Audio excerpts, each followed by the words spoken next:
Ho-ho! That smells great! Do we make it in time for Columbina's mealtime again? Huh. Are those kuhenki lining up? For soup that Columbina's serving? Just a moment.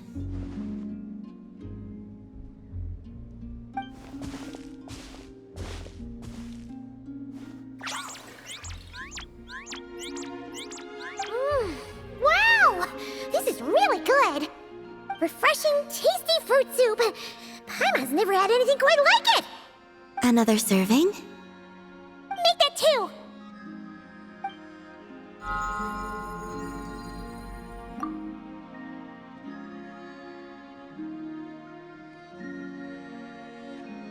Yes.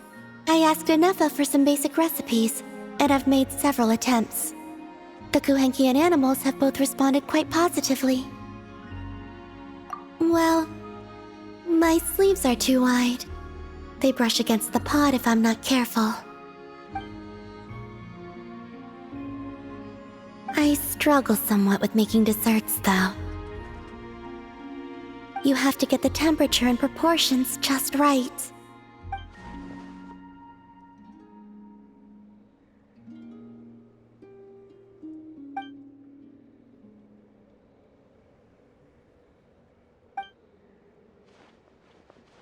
Sure. Let's start with crumb kake, shall we?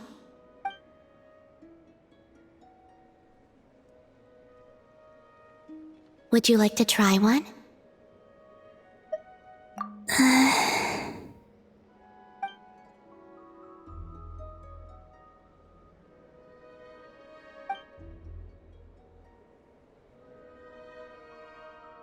What do you think? Did Paimon miss anything?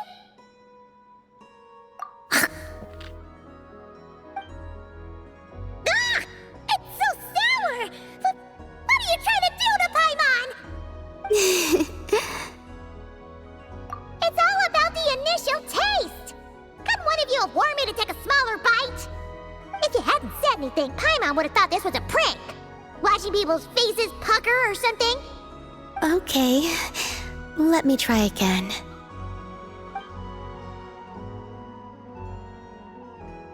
Here, try this batch.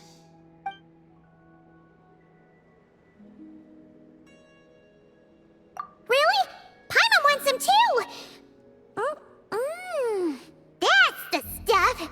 Oh, so tasty! Good enough to be given as a gift? Totally! Wait, did you learn how to cook and make crumb kake because you wanted to make a present for someone? Yes, for my friends. Do you still remember the first time you came here together? You had prepared some food for me, though the food couldn't do much to replenish the power I had lost. Eating it did make me feel more relaxed. I did not give it much thought then, but now I understand. The time and effort put into carefully preparing food by hand is what gives it soul. What I enjoyed was not simply the food itself, but the warmth and kindness in the hands that made it. And the less those hands seek reciprocity, the greater the warmth and kindness required to match it in turn. Aww, Paimon's gonna blush if you go on like that. To be honest, we were at least kinda hoping to get on your good side back there.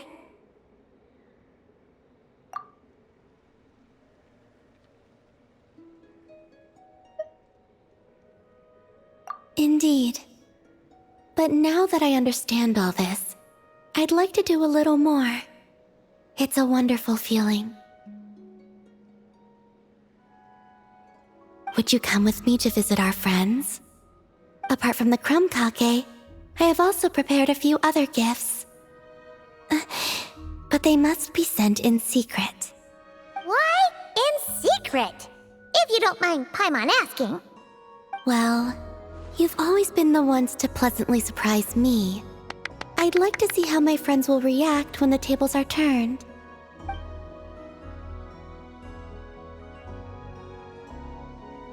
Phew! We were running all Finally done. Their reactions were kind of surprising, though. Some didn't even realize they were gifts from you, Columbina. It's fine. I expected as much. What's important is that they were happy to receive the gifts. In that case, Llama definitely knew the crumb cakes and wreath on her desk came from you. Paimon can understand her being hesitant about wearing the wreath, but seriously, she stared at the crumb cakes for a good 10 minutes and still couldn't bring herself to eat one.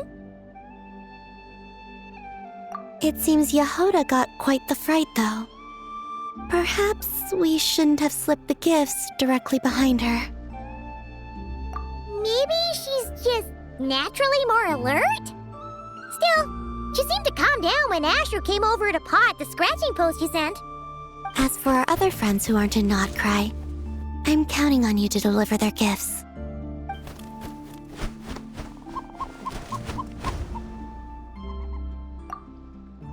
Here.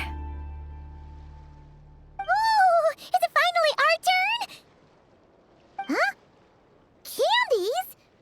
Paimon thought we'd get crumb cakes like everyone else. Well, you already had some of those while taste testing. Some variety is nice, don't you think? That's good to hear. And there's one more gift. Here, for you. I've heard it said that the skies belong to the birds, and the land to the beasts, while the vast space between the two is reserved for adventurers wearing wing gliders. With this by your side, may your path forward ever be lit as with moonlight. And thank you for your companionship.